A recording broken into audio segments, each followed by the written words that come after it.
Nagising si Anna at agad niyang nakita ang napakalaking kalat. Ang kanyang mukha ay puno ng makukulay na guhit mula sa marker, na parang isang magulong obra. Gawa iyon ng kanyang makulat na anak na si Jo-in. Ang batang ito ay sobrang nahuhumaling sa paglangoy, kaya kahit nasa loob lang ng bahay ay pilit niyang isinusuot ang kanyang swimming goggles. Paulit-ulit niyang kinukulit ang kanyang ina na magising na at sumama sa kanya para lumangoy. Dahil halos nagmamakaawa na ang bata na sumisid sila, napilitan si Anna na bumangon mula sa kama. Para sa kanya, parang iniisip ng bata na ang mundo sa labas ay naging isang napakalaking swimming pool. Kaya nagsimula silang maglaro ng kunwaring diving game habang nasa ilalim ng mainit nilang kumot. Ngunit biglang nakaramdam si Anna ng kakaibang kaba. Tumingin siya sa bintana at kinilabutan sa nakita. Ang ulan ay bumubuhos ng napakalakas, parang isang tunay na talon ng tubig. Agad siyang nagmadaling maghanda ng almusal. Habang ginagawa iyon, pinaalalahanan niya ang kanyang anak na huwag kalimutang inumin ang kanyang gamot. Ngunit ang bata ay sobrang tutok sa kanyang pagguhit kaya sinabi na lang ni Anna na kunin nito ang kanyang iPad. Habang nagsasandok si Anna ng kanin, biglang tumakbo si Jo papunta sa kanya dahil nakalock ang iPad. Dahil sa pagkabigla, natapon ang buong lalagyan ng bigas at kumalat sa buong sahig. Eksaktong sandali ring iyon nang tumawag ang ina ni Anna. Sinabi ni Anna sa kanya na magpapahinga muna siya sa araw na iyon at hindi papasok sa trabaho. Habang nakayuko si Anna at isa-isang pinupulot ang bawat butil ng kanin na nagkalat sa sahig, bigla niyang nabangga ang kanyang ulo, at talagang napakasakit nito. Kahit nakakapagod ang walang tigil na pag-aalala at kakulaitan ng kanyang ina, patuloy pa rin itong nangangako na magdadala ng mas maraming pagkain sa susunod na pagbisita. Dito natin nalaman kung sino ang ating pangunahing karakter. Siya si Anna. Habang pinipilit niyang maluto ang kanin, bigla siyang nakarinig ng tunog ng umaagos na tubig. Inisip niya na baka iniwan ng kanyang anak na bukas ang gripo sa banyo. Itinanggi iyon ng bata, ngunit hindi na iyon masyadong pinansin ni Anna at lumapit na lamang siya upang tingnan ang bagong guhit na katatapos lang gawin ng bata. Bigla, isang malakas na agos ng napakalamig na tubig ang dumaloy sa kanyang mga paa. Sa sobrang takot, agad siyang tumingin sa bintana. Doon niya nakita na napakataas na ng tubig at nagsimula na nitong pasukin ang kanilang bahay, kahit na sila ay nakatira sa isang apartment building. Sa labas, ang tubig ay tila isang nagngangalit at marahas na dagat. Samantala, naglabas ng emergency alert ang pamunuan ng gusali. Ang baha ay umabot na sa ikalawa at ikatlong palapag ng gusali. Si Little Jo-in, na masyado pang bata upang maunawaan ang panganib, ay nagsimulang mag-cheer sa tuwa. Para sa kanya, sa wakas ay naging tunay ng swimming pool ang kanilang bahay. Sa sobrang galit, sinigawan siya ni Anna at mabilis na tinanggal ang kanyang goggles, habang nagmamadali siyang isinasalpak ang kanilang mga gamit sa loob ng isang malita. Sa gitna ng matinding kaguluhan, may dumating na isang tawag na magbabago ng lahat. Doon nalaman na si Anna pala ay isang FOD student na nagtatrabaho sa isang development team. Ang tumawag ay si Hijo mula sa HR Security. Sinabi nitong papunta na siya upang sunduin si Anna. Mahigpit niyang inutusan si Anna na dalhin si Jo-in at agad na tumakbo papunta sa mas mataas na palapag, dahil malapit nang lumunin ng tubig ang ikatlong palapag ng gusali. Ngunit bago pa sila makakilos ng maayos, biglang nawalan ng kuryente ang buong lugar. Nakuha lamang ni Anna ang bag ng gamot ng kanyang anak bago siya nagmamadaling lumabas. Ngunit bigla siyang natigilan sa takot. Ang buong bahay ay nabalot ng matinding dilim, at wala sa kanyang paningin ang kanyang anak. Hindi pala alam ni Anna na sobrang nalungkot si Jo-in matapos siyang pag-alitan ng kanyang ina, kaya nagtago ito sa loob ng isang kabinet. Agad niyang pinakalma ang nanginginig na bata, isinakay ito sa kanyang likod, at sinimulan nila ang kanilang desperadong pagtakas. Pagkabukas niya ng pinto, tumambad sa kanila ang tubig sa labas na umangat na parang isang nakakatakot na baha na tila galing sa isang sinaunang kwento. Ang lahat ng tao sa kanilang palapag ay nagkakagulo, nag-iimpake at nagmamadaling tumakas. Sinubukan ni Anna na umakyat pataas, ngunit hinarangan siya ng napakalaking kumpol ng tao. Marami rin ang natrap sa loob ng gusali. Wala talagang nakakaalam kung ano ang tunay na nangyayari. Ang tanging narinig lamang nila ay may isang taong nahimatay. Dahil wala na siyang ibang pagpipilian, tumalikod si Anna at binuhat ang kanyang anak patungo sa ibang direksyon. Habang patuloy ang pagtutulakan at pag-aagawan ng mga tao papunta sa fire escape, patuloy namang tumataas ang tubig. Sa kabutihang palad, nagawa ni Anna na piliting mabuksan ang isa pang emergency exit. Habang umaakyat siya sa hagdan, sinubukan niyang pakalmayan ang kanyang anak sa pamamagitan ng pag-awit kasama nito ng isang kanta, upang mabawasan ang takot ng bata. Biglang tumingin si Jo-in pababa at sinabi niyang may nakikita siyang mga taong lumalangoy sa ibaba. Sa katotohanan, ang mga iyon ay mga taong desperadong sumisigaw ng tulong habang unti-unti silang nilulunod ng tumataas na tubig. Nang marinig ito, mas lalo pang nilakasan ni Anna ang kanyang pag-awit upang malihis ang atensyon ng bata, at mabilis siyang umakyat sa hagdan upang madala sila sa ligtas na lugar. Pagkatapos nilang makaakyat ng ilang palapag, biglang naputol ang kanyang boses. May hamarang sa buong hagdanan, isang napakalaking tambak ng mga kasangkapan na nakaharang sa daan. Napilitan si Anna na subukang umakyat sa ibabaw ng mga iyon, ngunit napakapanganib ng sitwasyon at muntik na siyang madulash pabalik sa rumaragasang tubig sa ibaba. Sa wakas, nagawa niyang madala ang kanyang anak sa mas mataas na palapag. Ngunit bigla niyang narinig ang isang lalaki na sumisigaw at tinatawag ang kanyang pangalan habang hinahanap siya. Agad na sumenya si Anna upang ipaalam na naroon siya. Ngunit nang muli siyang lumingon, biglang nawala ang kanyang anak na parang bula. Nagmadaling hanapin ni Anna ang kanyang anak, ngunit nang tumingin siya sa bintana, nakita niya ang isang napakalaking pader ng tubig na rumaragasa papunta sa kanyang direksyon. Sa isang iglap, bumalik sa kanyang isipan ang isang traumatikong alaala. Naaalala niyang minsan siyang natrap sa loob ng isang kotse na lumubog sa tubig. At ngayon, tila nagiging realidad na naman ang bangungot na iyon habang humahampas ang napakalaking alon sa gusali. Sa gitna ng kaguluhan, tinangay ng malakas na agos ang bag ng gamot ni Join. Desperadong sinubukan ni Anna na habulin ito sa pamamagitan ng paglangoy, ngunit wala na siyang magawa. Nagawa lamang niyang umahan sandali upang makahinga bago siya muling sumisid sa tubig. Sa ilalim ng tubig, sa wakas ay natagpuan niya si Join. Ngunit nawalan na ng malay ang kanyang anak, at dahil hindi niya mabuksan ang pinto sa kabila ng kanyang pagsisikap, tuluyan na ring nawalan ng malay si Anna dahil sa sobrang pagod. Sa sandaling tila wala ng pag-asa, may isang lalaki ang biglang dumating. Siya si Hijo, ang lalaking tumawag sa kanya kanina. Hinela niya silang dalawa pataas sa ibabaw ng tubig at agad niyang sinimulan ang CPR kay Join, na tumigil na sa paghinga. Nang sa wakas ay magising ang bata, bigla itong umiyak ng malakas dahil sa matinding takot. Kahit nanginginig pa rin sa takot, nagpasalamat si Anna sa estranghero. Formal nitong ipinakilala ang sarili bilang si Hijo, at ipinaliwanag na inutusan siyang bumalik upang tiyakin na buhay pa si Anna at ang kanyang anak. Mula noon, pinangunahan niya sila sa loob ng gusali na parang isang napakapanganib na survival mission. Sobrang takot ni Join kaya ayaw nitong magpabuhat kay Hijo. Dahil dito, wala nang ibang pagpipilian si Anna kundi buhatin muli ang bata sa kanyang likod. Mabigat man ang kanyang katawan, patuloy siyang sumunod kay Hijo habang papunta sila sa rooftop, kung saan dapat silang sunduin ng helicopter ng kumpanya. Bilang isang food, nagsimulang mapansin ni Anna na ang tubig ulan na ito ay hindi normal. May mga palatandaan na may napakalaking problema. Nang tanungin niya ito, ibinunyag ni Hijo ang nakakatakot na katotohanan. Isang asteroid ang bumagsak sa Antarctica. Dahil dito, mabilis na natunaw ang buong polar ice cap, at tuluyang nalunod ang buong Japan sa tubig. Ang 30 palapag na apartment building na ito ay malapit ng tuluyang malubog sa tubig.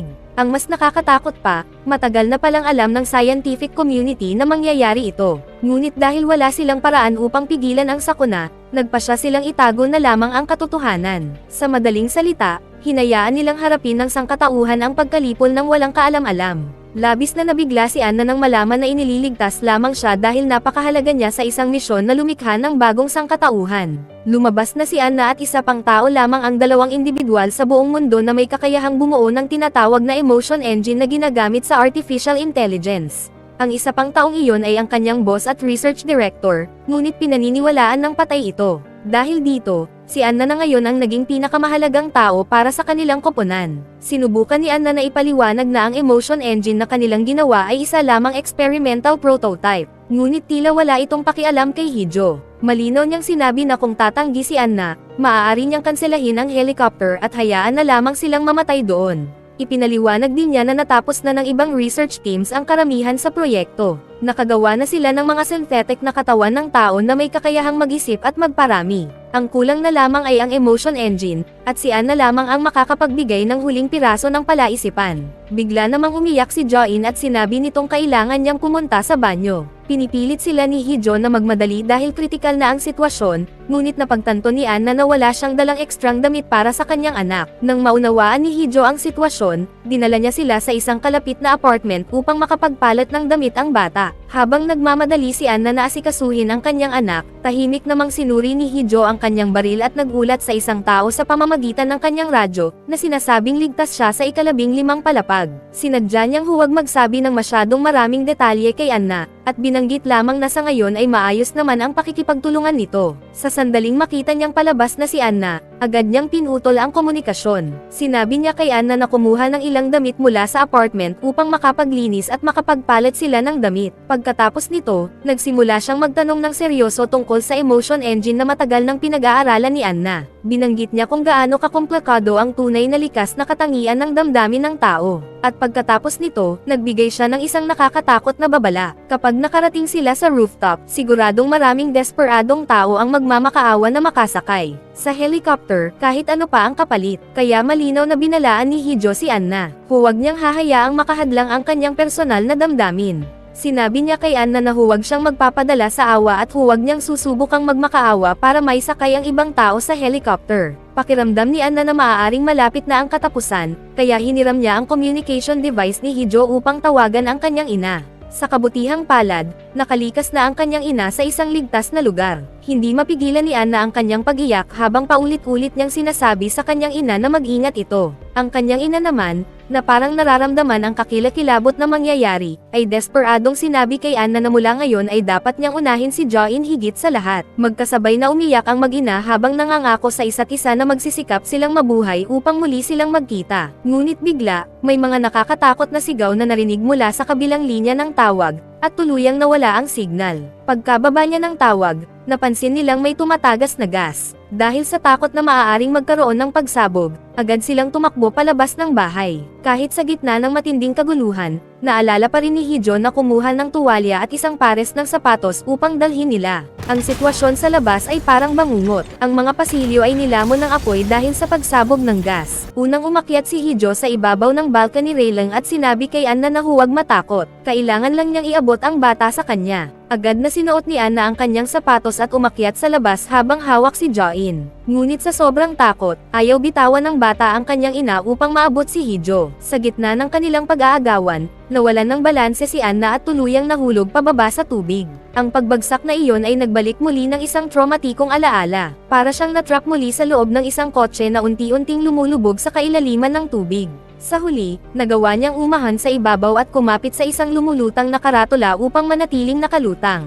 Desperado siyang lumangoy pabalik sa loob ng gusali upang makahanap ng paraan para makabalik sa kanyang anak. Ngunit nang makarating siya sa isang pasilyo, narinig niya ang nakakadurog pusong iyak ng isang taong natrap sa loob ng elevator. Ito ay isang maliit na batang babae na nagngangalang Jisoo. Naroon din si Jo-in, na pilit naghahanap ng paraan upang mailigtas ang bata. Agad na naghanap si Anna ng anumang bagay na maaaring gamitin upang mabuksan ang pinto ng elevator. Habang ginagawa niya ito, nakasalubong niya ang dalawang binata na nagnanakaw ng mga gamit sa mga apartment habang nagkakagulo ang lahat. Pagbalik niya sa elevator at tinawag si Jisoo, wala na siyang narinig na sagot. Biglang may isa na namang napakalaking alon ang hamampes kay Anna. Muling bumalik sa kanyang isipan ang alaala ng lumulubog na kotse. Doon natin nakita ang buong katotohanan. Ang asawa ni Anna ay naipit sa kotse, at pinili nitong manatili sa ilalim ng dagat upang itulak si Anna at ang kanilang sanggol pataas sa ibabaw ng tubig upang mabuhay sila. Sa kasalukuyan, buhay pa rin si Anna at narinig niya si Hijo na tinatawag ang kanyang pangalan. Nasa ika-18 palapag na sila ngayon, ngunit hirap na hirap nang huminga si Jo-in. Lalong lumala ang bangungot na kanilang kinakaharap. Nawawala na ang gamot ng kanyang anak. Kahit dumating na ang helicopter, desidido si Anna na hanapin ang gamot ng bata. Mabilis siyang pumasok sa isang apartment na tinitirhan ng isang matandang mag-asawa at desperadong naghanap ng anumang makakatulong upang makahinga ang kanyang anak. Nag-alok si Hijo na siya na ang magbuhat sa bata, ngunit itinulak siya ni Anna palayo. Dito lumabas ang isang madilim na lihim mula sa kanyang nakaraan. Minsan, naisip ni Anna na iwanan si Jo-in. Pakiramdam niya noon ay hindi siya bagay maging isang ina, at ginugugol lamang niya ang oras kasama ang bata para sa kapakanan ng pagbuo ng emotion engine. Noon, pinaalalahanan siya ng isang kasamahan na dahil tapos na ang emotion engine, babawiin ng research center ang mga batang iyon makalipas lamang ang ilang buwan.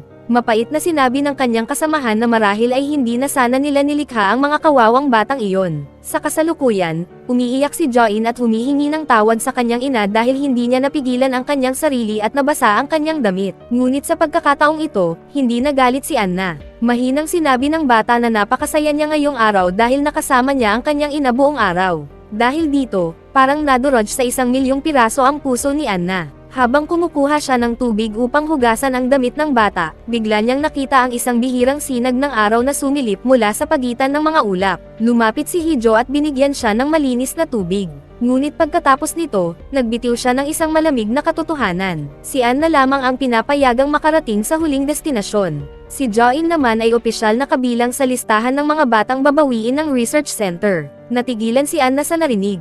Doon niya napagtanto na matagal nang tahimik si Hee-jo dahil natatakot itong baka tumigil siya sa paglalakad kung nalaman niya agad ang katotohanan. Ngunit ipinaliwanag ni Hee-jo na itinago lamang niya ang lihim dahil gusto niyang makita kung paano kikilos si Ann na. Lumabas ang isa pang lihim. Iniwan pala si Hee-jo ng sarili niyang ina noong kasing edad siya ni Jo-in. Nang makita niyang ayaw iwan ni Ann na ang kanyang anak, doon niya napagtanto na hindi lahat ng ina ay kasing walang puso ng kanyang sariling ina. Biglang nawala ang sinag ng araw. Agad nilang napagtanto na may napakalaking bagay na paparating.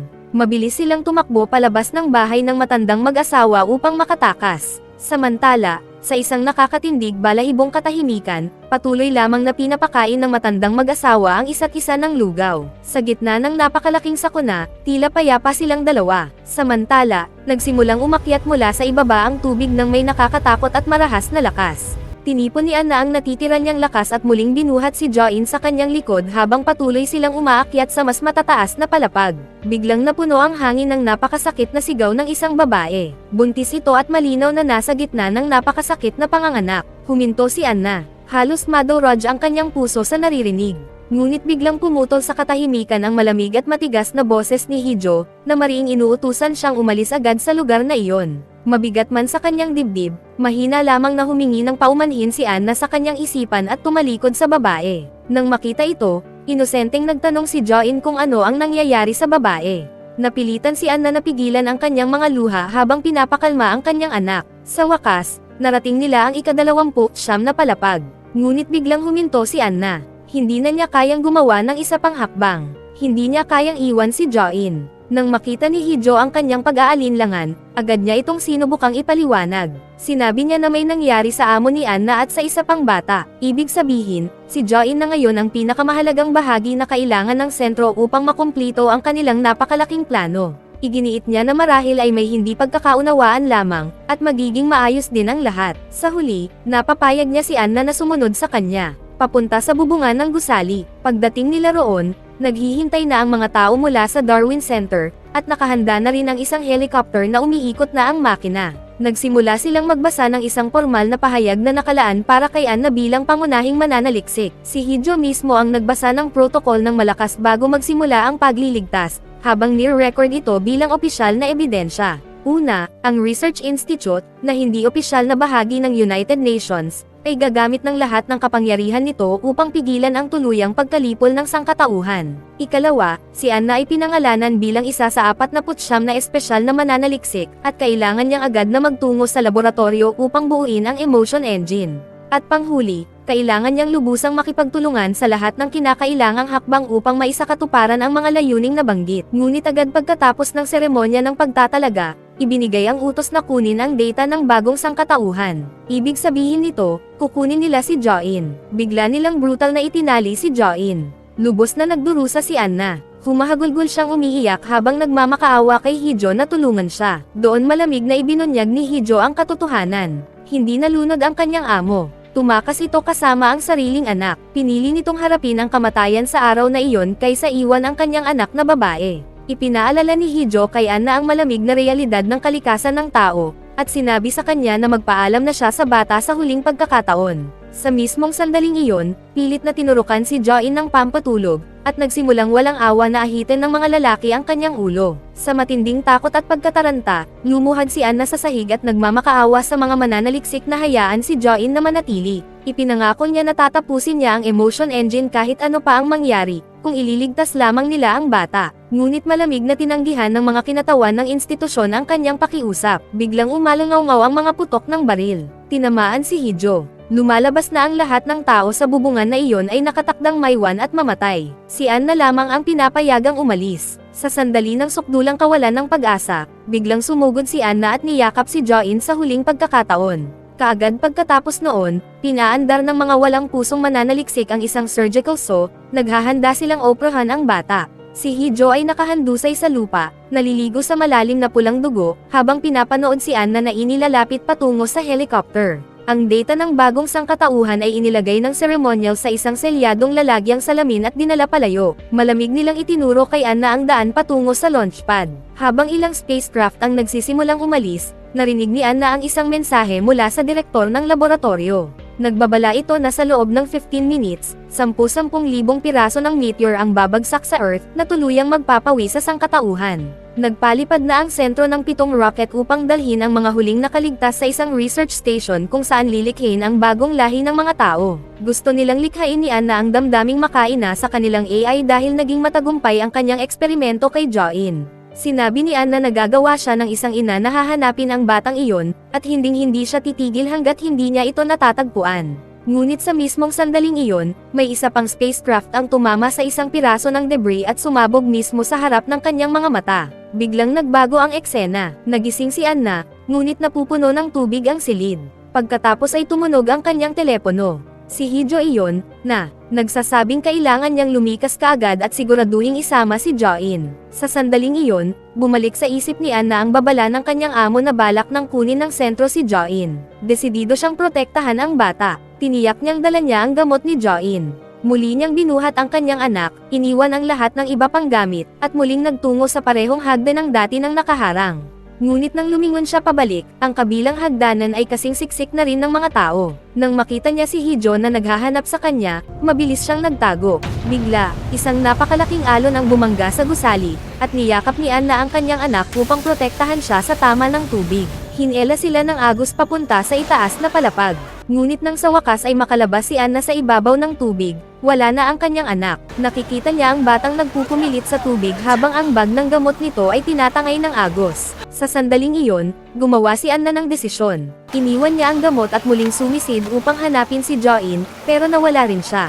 Ang traumatikong alaala ng Research Institute na dinadala siya ng institute ay bumaha sa kanyang isip. Hinablot niya sa kanyang bulsa at kinuha ang swimming goggles ng kanyang anak. Biglang bumangga sa kanya mula sa likod ang isang sasakyang lumulutang sa baha. Nang sa wakas ay magising si Anna, napagtanto niyang muling nailigtas siya ni Hijo, pero may kakaiba. Ang kanyang jacket ngayon ay may ibang numero, at napansin niya ang baril sa bulsa ni Hijo. Nagulat si Hijo sa isang tao na nakasiguro na siya kay Anna, ngunit ang kalagayan ni Join, ang bagong sangkatauhan, ay hindi pa alam. Desidido si Anna na umalis at hanapin ang kanyang anak, ngunit sinubukan siyang pakalmayan ni Hijo sa isang kasinungalingan. Sinasabi na ang bata ay nasa daan na patungo sa helicopter para lang hikayatin siyang kumilos. Hindi naniwala si Anna. Alam niya na hindi iiwan ng kanyang anak ang kanyang tabi kahit isang segundo lang. Sa pagtatalo, nakahaplos siya sa baril ni Hijo at pinilit siyang sabihin ang katotohanan kung nasaan ang kanyang anak.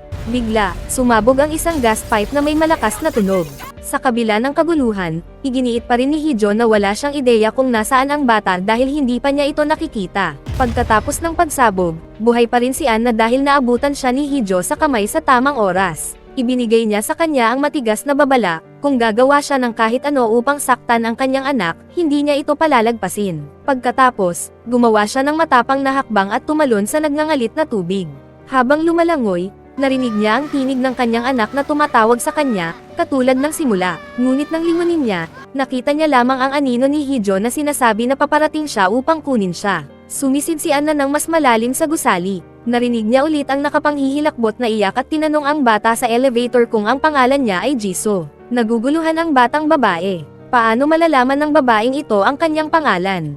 Ngunit nakiusap siya kay Anna na umalis na lang, sinasabi na may iba nang sumubok na iligtas siya at nabigo. Gayunpaman, sumisid si Anna sa ilalim ng tubig, determinado na buksan ang mapaminsalang pinto. Tumataas ang tubig ng napakabilis na halos malunod siya, at bumalik sa kanyang isip ang alaala ng mahigpit niyang pagkakahawak kay Join. Sa pagkakataong ito, ginamit niya ang lahat ng lakas upang baliin ang isang bakal at ipasok sa pinto upang pilitin itong bumukas. Sa huling lakas niya, nagawa niyang pilitin at buksan ang pinto ng elevator. Matagumpay niyang nailigtas si maliit na Jisoo. Ang apartment kung saan niya dating dinala si Join para sa banyo ay ngayon isang ganap na wasak na lugar. Mabilis niyang binigyan si Jisoo ng kanyang jacket para panatilihing mainit ang bata at nagdesperadong nanalangin. Kung makita mo ang isang 6 na taong gulang na batang lalaki na nagngangalang Joan, pakisabi sa kanya na hinahanap siya ng kanyang ina. Naalala ni Jisoo ang isang bagay mula noong siya'y na-trap. Narinig niya ang isang grupo ng tao na nag-uusap tungkol sa paghahanap ng isang babae at nagtatanong kung may nakakaalam ng passcode ng isang bahay.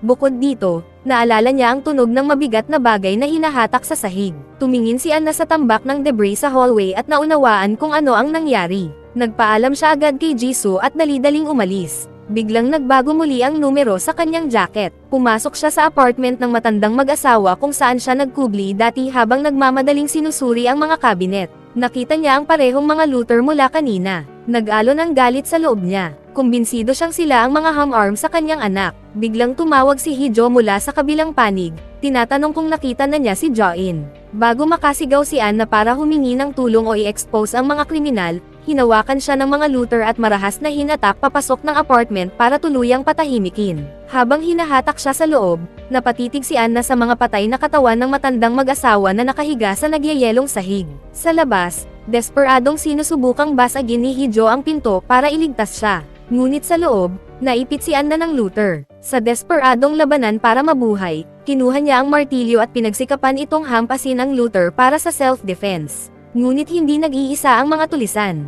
Mabilis na napalibutan siya ng mga kasama nila. Biglang narinig ang tunog ng keypad. Bumukas ang pinto at lumitaw si Hee-jo, kasunod si maliit na Jisoo, na lumalabas na apo ng matandang mag-asawa. Sa gitna ng kaguluhan, isa sa mga kriminal ay natulak at nahulog sa malupit na agos ng tubig sa ibaba. Marahas na inusisa ni Hee-jo ang natitirang tulisan, pinilit itong umamin na kahit nilapitan niya si Jo-in, nakausap lang niya ito at hindi niya kinuha. Walang kapatawaran, itinapon din ni Hee-jo ang taong iyon sa tubig. Sa sandaling iyon, parang pumasok si Anna sa isang panaginip, naaalala ang panahon na tahimik siyang nakaupo sa isang sulok ng kusina, pinapakain si Jo-in ng maliliit na lagok ng matamis na tubig. Dahan-dahan siyang lumakad papunta sa sala upang magpaalam kay Jisoo. Sa isang surreal na sandali, iniabot ng lola kay Anna ang parehong bote ng tubig na ginamit niya noon para pakainin si Jo-in.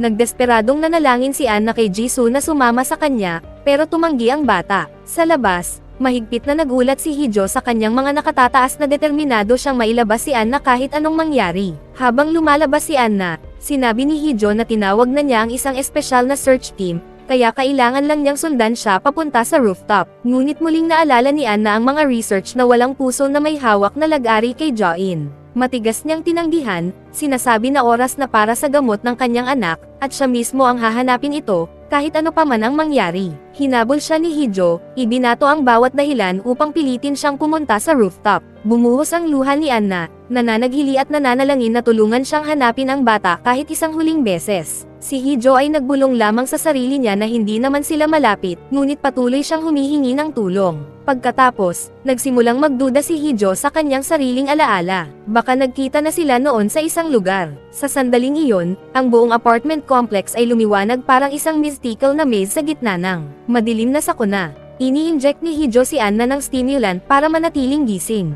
Nagsimula siyang magsalita tungkol sa pagkakataong siya'y binaril at iniwan. Sinabi niya na mula noong unang subukan niyang iwan si Jo-in, palaging nawawala ang bata sa bawat pagkakataon. Matinding napagtanto ni Anna na naunawaan ng bata ang lahat mula sa simula at hindi talaga gustong iwan. Naramdaman ni Anna na ang apartment na ito ay isang bitag ng kamatayan. Ngunit kahit alam ang panganib, handa siyang pumasok dito. Sinabi niya kay Hee-jo na higit kailanman kailangan niya ang tulong niya ngayon. Alam niya na kapag galit o naiinis ang kanyang anak, palaging nagtatago ito sa closet. Dahil bukas lamang ang apartment sa ika-30 palapag, sigurado si Anna na nandyan si Jo-in. Ngunit napakalaki at walang puso ng security team ng institute. Biglang lumiwanag ang isip ni Hee-jo. Naalala niya ang sandaling kasama niya si Anna para hanapin si Jo-in. Naiintindihan niya ngayon na siya'y binaril noon dahil desperado ang security team na pigilan siyang malaman ang kinaroroonan ng bata.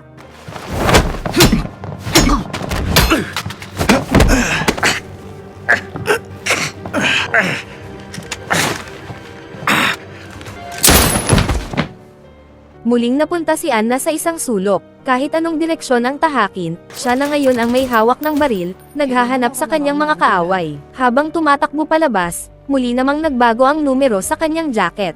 Ngunit sa pagkakataong ito, nagpa siya si Hee-jo na sumama sa kanya. Sa mapanganib na pag-akyat sa labas ng gusali, aksidenteng nahulog ni Anna ang kanyang baril. Nagawa nilang tumalon sa isang bintana nang may panganib sa buhay at makapasok sa loob. Ibinuhos ni Hee-jo ang lahat ng kaya niya para tulungan si Ann na hanapin si Jo-in. Umakyat siya kasama niya at nag-alok ng isang bihirang sandali ng ginhawa. Sinasabi na kahit ilang libong beses na niyang hinanap at hindi pa rin nahanap ang bata, dahil lamang ito na matiyagang naghihintay ang bata na siya ang makahanap sa kanya, hindi dahil galit ito sa kanya na muntik na niya itong iwan. Patuloy na tumatakbo si Anna sa mga nagugulong-gulong at nagkakawasak na apartment. Pagdating niya sa isang wardrobe, naiipit siya ng security team, ngunit sa isang swerte, biglang dumating ang isang malakas at marahas na alon na bumangga sa gusali, dinala ang mga gwardya at nagbigay ng pagkakataon kay Anna na makatakas. Mabilis niyang kinuha ang isang walang lamang bote para saluhin ang ilang mahalagang lagok ng hangin. Nang pilitin niyang buksan ang wardrobe, wala sige, kaya napilitan siyang muling makipagsapalaran sa labanan para sa buhay laban sa natitirang mga gwardya. Minsan, sinabi ni Hijo sa kanya na gusto niyang makita kung paano siya kikilos sa huli, at ngayon nakuha na niya ang sagot. May bakal na determinasyon si Anna na hanapin ang kanyang anak. Ipinapanganib niya ang lahat, umaakyat sa mapanganib na nakabitin na riles. Sa puntong ito, ang malaking baha ay umabot na hanggang sa rooftop. Nanginginig sa takot, naabot niya ang huling wardrobe na nasa pinakataas. At sa wakas, nandyan siya. Nakahiga si Join sa loob, walang malay.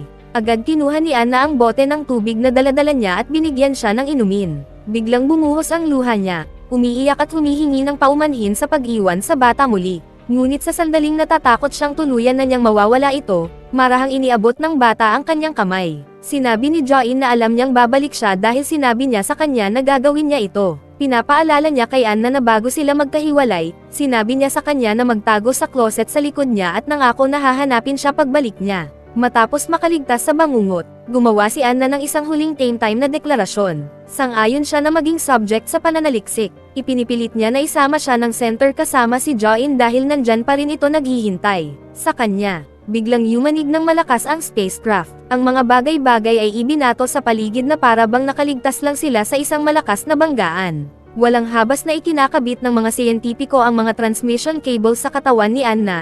Sinisimulan ang proseso ng pagkuha ng bawat alaala niya kasama si Join. Kung magtagumpay ang baliw na experiment na ito, opisyal nang makakabalik sa Earth ang bagong sangkatauhan. Sa isip ni Anna, nanginginig siyang iniaabot ang swimming goggles kay Join bilang huling alaala. Habang dumarating ang research team sa kanilang paligid, kinuha niya ang bata at tumakbo. Ang tubig baha ay umaalon ng malakas sa kanilang mga takong. Sa wakas, sinabi niya kay Join na tumakbo patungo sa dagat at magsimulang lumangoy bago siya sumunod. Hinawakan siya ng mga gwardya, ngunit sumisigaw siya sa kanyang anak na susunod siya kaagad. Dahan-daang nagsimulang mag-transform ang kanyang buong memory bank sa digital na data. May flashback ng mga nakaraang taon. Pinuri ng kanyang boss ang ideya niya ng paggamit ng totoong buhay na karanasan para lumikha ng artificial na emosyon. Ngunit masyadong mabagal ang method na iyon. Kailangan nila ng shortcut. Dito iminungkahi ni Anna na lumikha muna ng artificial na bata, naniniwala na 5 taon ng sabayang pagpapalaki ay sapat na para linangin ang tunay na damdamin. At ganoon nabuo ang artificial na bata sa test tube at opisyal na naging ina si Anna. Ikinord niya ang bawat maliit na emosyonal na index na ipinakita ni Join, hindi nawawala ang kahit anong detalye. Nang una siyang tawagin ni Join na, "Mama," napaluha si Anna. Bawat alaala nilang magkasama ay banal at maganda. Ngunit ang emotion box na pinagtrabahuhan nila ng matagal ay naging parang marahas na alon ng karagatan. Lalong tumitindi, mas malakas, at ganap na hindi makontrol. Nakita ni Anna ang sarili niyang tumatakbo sa gitna ng kaguluhan ng sariling emosyon. Nagpasya siyang muling sumisid sa madilim na maze ng mga apartment upang hanapin si Join sa huling pagkakataon. Nalubog sa walang katapusang dagat ng kanyang subconscious, kahit na umaalon muli ang nakamamatay na baha, sa wakas ay natagpuan niya ang anak na mahigpit na nakakapit sa isang broadcast tower sa gitna ng dagat. Mahigpit niya itong niyakap. Habang pinalilibutan sila ng mga alon, bumulong siya sa anak, hinihikayat siyang sumisid sa kailaliman kasama niya. Biglang bumagsak ang napakalaking alon, tinatabunan ang lahat. Ito ang rurok ng emosyonal na alon sa loob ng engine na kanyang pinapaganda. Sa wakas, mula sa kawalan, nabuo ang isang perpektong biological na katawan. Biglang bumuka ang mga mata ni Anna habang naririnig ang matamis at pamilyar na tinig na, "엄마, 일어나 봐." sa kanyang tainga. Isang salvation pod ang inilunsad mula sa huling space station. Matagumpay na naipasa ni Anna ang emotional simulation test sa pamamagitan ng kanyang mga alaala. Mahigpit niyang niyakap si Join sa kanyang mga bisig sa loob ng maliit na sasakyan, mas matibay kaysa dati ang kanilang ugnayan bilang ina at anak. Magkasama silang patungo sa Earth upang simulan ang isang ganap na bagong buhay. At dito nagtatapos ang kwento. Hanggang sa muli sa susunod. Mag-subscribe na kung hindi ka pa nakasubscribe. Pindutin na rin ang notification bell at like button para sa marami pang Asian Drama PH recap katulad nito at mag-iwan ng comment down below. Kita-kits tayo sa susunod na recap.